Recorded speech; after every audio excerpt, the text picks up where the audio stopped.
Hi everybody, today we're going to be talking about substance abuse among individuals. Well, how many individuals have suffered from substance abuse?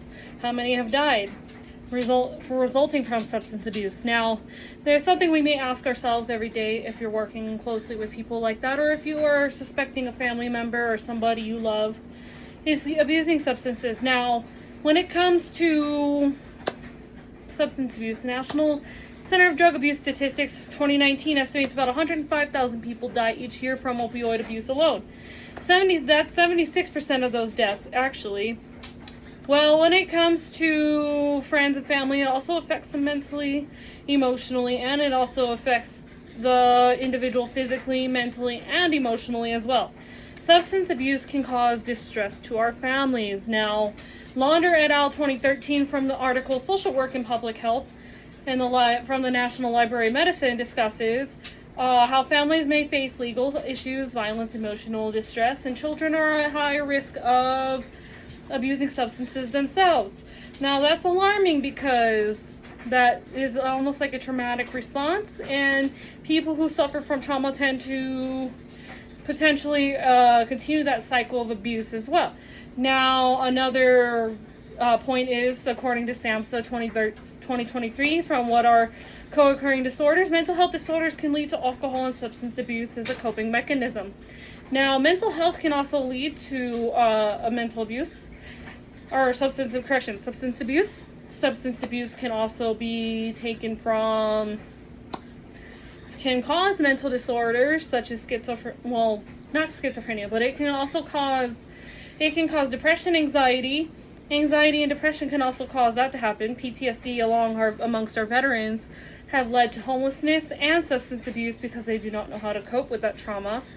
And especially if you are seeing something traumatic, your body is going to respond to something such as that because it provides a comfort that we do not have, or we do not necessarily get met. Our needs are very important. Knowing the signs and symptoms make it easier for you to tell if somebody's potentially abusing substances.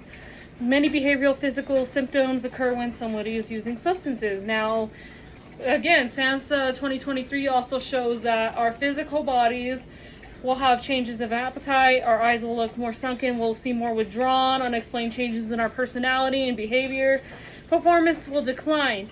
And another point, it also notes that physical changes of weight loss or gain, as we said, distance, will seem distant, emotionally absent, will also seem, our skin will seem more flushed, our eyes, as I said, bloodshot, sunken, it's different. Every drug is different.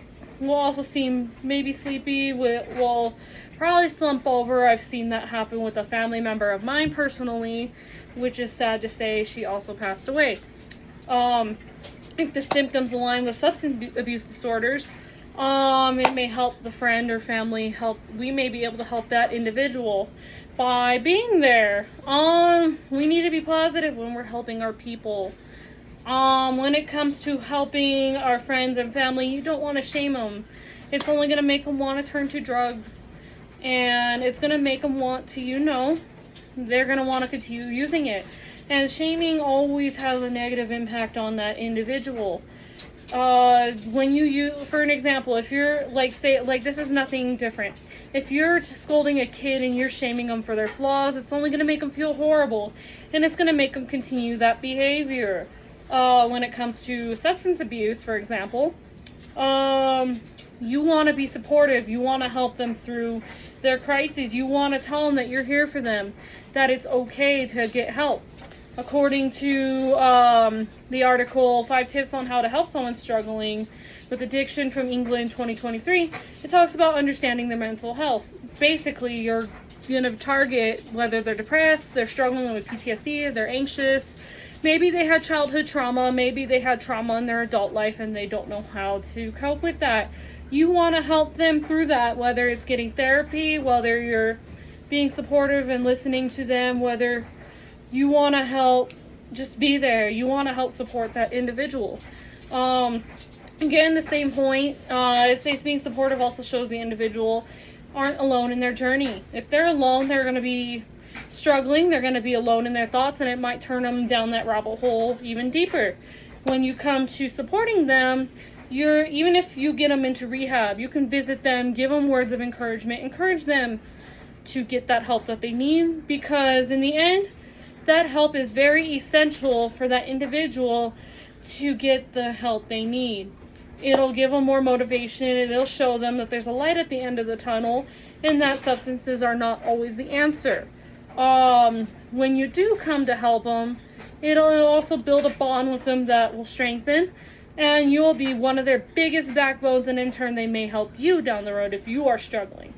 By how devastating it is to know that substance abuse is very dangerous and devastating for both family and individual, we can see how addiction can change not only that individual, but it can also lead to bigger risks with their family.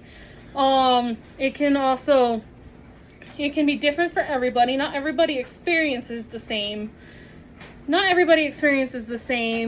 symptoms or signs. Many of them can vary depending on the person, whether it's weight, whether it's mental health.